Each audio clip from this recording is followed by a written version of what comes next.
you find a way to practice this one habit, you can improve your relationship with yourself. In today's video, we're going to talk about how to improve your inner self. What is your inner self? Your inner self is pretty much the relationship you have. How do you feel about yourself? Your self-concept. Do you feel like you're a productive person? Do you feel confident? Do you find yourself attractive? Do you see yourself as an entrepreneur? It's all in a matter of how you view yourself.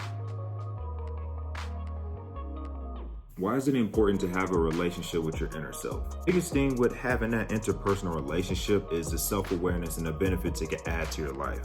You have good self-discipline, you know how to take care of yourself, you're self-sufficient, you can speak your mind confidently, not worried about offending people. You know how to go into social situations by yourself, you don't need to go with a group or a crowd.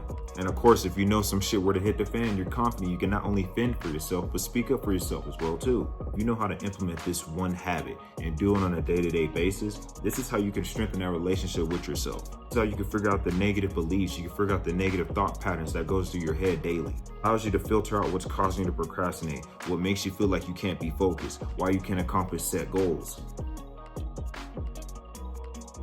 The habit I'm talking about is journaling. You need to start journaling.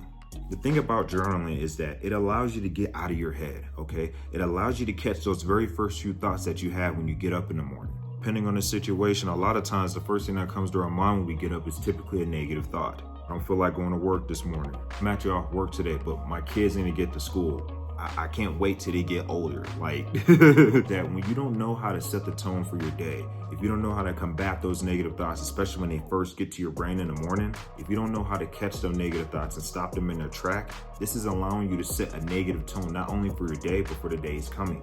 Think about momentum, man. Once you do something enough times, it gets bigger and bigger. And when it gets to a certain point, you have so much momentum that it's pretty much like this huge landslide. Those are the days where it just seems like nothing can go right. You know what I'm saying? You're getting up in the morning, you spilled your coffee, you dropped your breakfast on the floor, or like shit just does not seem to go right. But when you practice mindfulness and when you add the benefit of journaling, what this does is that it allows you to get your mind at ease. You can't think clearly if your brain is all over the place. You have a system set in place that allows your brain to relax so you can get more clarity on what it is that you're trying to do. That's why it's important to set the tone for your day. Journaling can help you set the tone for your day. The benefits of journaling allows you to get grounded. It gives you a workspace to filter out your mind, okay? When you can't filter out your mind, when you got all these thoughts going in there, it's going crazy, you know what I'm saying? You're like a chicken with your head cut off. That is not good. You're not gonna be able to focus. It makes you more hesitant actually to speak your mind, take action. When you're self-aware, which is pretty much what I preach on my channel, and you're in tune with yourself, it allows you to build this relationship where you can live life more freely. It allows you to express yourself in an authentic way that feels comforting. You feel like you're you. Because not only it helps with your self-awareness, it helps you identify your thoughts. It helps you figure out your feelings and your emotions on things. Of course, the added benefit for your mental health and how much it reduces the stress in your life, spiritually, like there's a lot of benefits that take place when you practice the habit of journaling. I got this notebook here I got from a previous job a couple years ago. I journal, but I journal on an app, me personally. It's easier, do what's comfortable to you. The biggest thing is you have to be intentional about it, okay? I know it's weird to journal in a phone because, you know, everyone's relationship with their phone is different. But if you do the things you're supposed to do, you can actually make your phone work for you, okay? But for me, I got a gratitude journal. You know, I don't have the greatest penmanship, but I just write my thoughts in there. I got a timestamp and a date. I just write my mind. Not only I write out things in my mind, I also got a couple goals here from last year that I was working on. Not only that, so I got to put dates and then I put the time frames. You know what I'm saying? What it is that I'm thankful for, you know, and then I write out my thoughts, something I'm working on. The biggest thing here is awareness, but control. And like I have a lot of stuff that not only I use my journal for, this is for me, this is how I filter through my thoughts. When you get things out, it just makes it easy for you to not feel like you're a walking firecracker at some point. If you're just starting out, then yeah, you could definitely Google some journal prompts. You could download apps. The biggest thing though with journaling is you don't really need a structure. Just make sure you're intentional about it. What is on your mind today? What's sitting there bothering you? The cool thing is once you do this enough times, you kind of get hooked. You know what I'm saying? your brain just goes in like this flow state where you're just literally just writing out your thoughts. It becomes automatic. Like it's a really comforting sensation. Just grab a journal and start writing out whatever comes to mind. I mean, whether it's good, bad. The point is that when you get it on the journal, when you write it out and you put it out there and you're reading it, don't beat yourself up on what's there. It doesn't need to be perfect. You got to be able to be honest with yourself. You know, if you don't have the greatest train of thought, if you're thinking negative, if you have a little bit, just a little glimpse of positivity and hope that's left, that's a sign that you can make that change. Often should you journal? Man, I would journal at least once or twice a day, preferably first thing in the morning, you know, or maybe you might take a 15-minute break at work and get in tune with yourself. Be like, hey, I'm gonna go take a 15 really quick, you know, and just sit to yourself, think, how's my day going? What is something that I could have done better? How am I feeling right now? Do I feel tired? Do I feel burnt out? You could write down anything. Maybe your goal is to get to work 15, 20 minutes early. You could literally journal about anything. Just make sure it's something that you could build on. You know what I mean? Like, I've been journaling for 3-4 days. Monday, I was feeling this kind of way. I was aware of it. I brought some changes. The key thing about journaling, man, is the awareness aspect of it. When you make an effort to start becoming self-aware of yourself and your decisions, this allows you to see the amount of control that you really have over your life. Problem is that when we get so accustomed and we get used to old habits, old patterns of thinking, it makes it harder for us to see an opportunity, a change in our life, especially when it's a change that needs to take place. Journaling helps you bring awareness to what's going on, and it allows you to see a pathway to resolve it. You know what? I'm feeling like I'm out of shape. You know what? I feel really tired. You know what? I want to start eating differently. I don't like this food that I'm eating. It's making me feel some kind of way. That's why I always preach people to become self-aware. When you become self-aware, it makes it easy for you to catch these things. Notice the problems, notice the hiccups, notice the shortcomings. You could journal at least, man, 1 or twice a day. You know what I'm saying? It doesn't have to be something that you stick to like white on rice. It doesn't have to work like that. For me personally, I try to make it a goal to journal at least once or twice a day.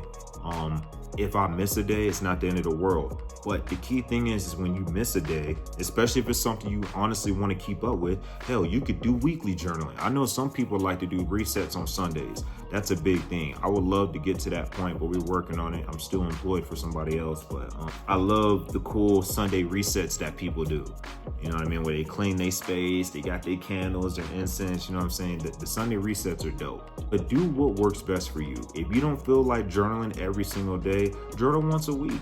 It doesn't have to be perfect. How you journal doesn't have to be perfect. As long as you're in tune with what you're journaling and recognize, okay, I don't like the way this is. How can I take steps to resolve this? That happened on Monday. Here we are the last 2 days. I've been watching Netflix sooner. That way I have at least a good hour of time to wind down and I can get some better sleep. This is what I've noticed. You write that stuff in your journal. When you slip up, well, shoot, I've been going hard for 2-3 weeks, so I didn't lose that much. You know what I'm saying? I didn't fall back that bad. In actuality, I'm actually doing pretty good. It's okay to miss a day here and there. Don't put pressure on yourself to do this, okay? This is just a simple, easy habit that takes literally about 5-10 minutes, whether you use an app on your phone or use a notebook. I do recommend using a notebook because it's the physical, it's the act of writing things down. Okay. I snapped there. I was a little bit negative. Why did I snap like that? Maybe there's a trauma response there. Maybe I'm responding to this because of a previous experience. Maybe I need to do some deep work and work on releasing it, work on letting it go. I take this same stressful route to work and it contributes to why I have anxiety. Maybe I need to start taking a different route, or maybe I need to leave a couple minutes earlier. This can be applied literally to any situation in your life. You gotta understand that a very large portion of our life is based on the quality of our decisions, the amount of self-love, and the amount of self-discipline. Every day you get a chance to build on top of these things. That's how you grow. That's how you improve the quality of your life. This is how you improve the relationship with yourself. Think about those times where you're working hard on something and it seemed like it was challenging at first, and then seconds later you overcame it. Reminds me when I was at the gym yesterday. And I was doing, I think it was incline press.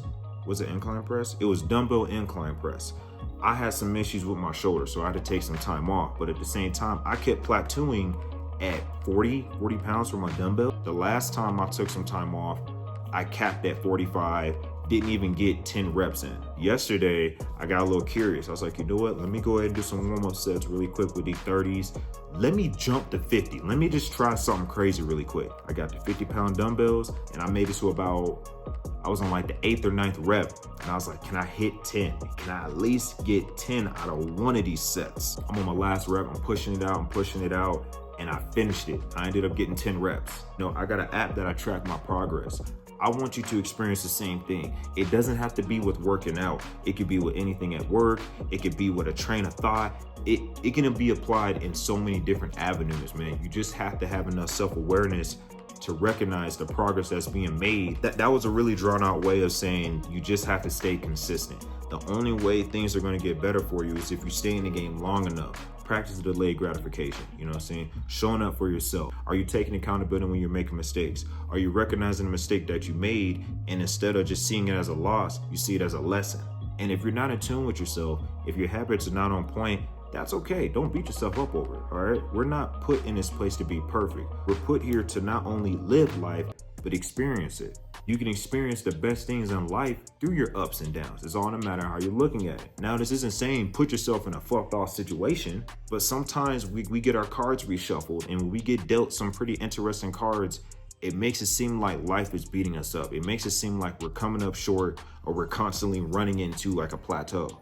But when you practice self-awareness, when you focus on getting grounded with yourself, getting in tune, practicing a little bits of self-love, you know what I mean? Spend a little $5 on a coffee that you want, treating yourself because you just went through a long work week. You've been going hard at the gym consistently for a week now. You've been consistently going to the gym for 2 or 3 months, you know what I'm saying? Treat yourself. That one little ice cream bar ain't gonna do nothing. You've been spending a whole week meal prepping, cooking for yourself, and you wanna do something different and go get a pizza. Go get that pizza. Life is all about balance, man. I'm a big fan of balance. As long as you don't OD stuff, you're going to be good.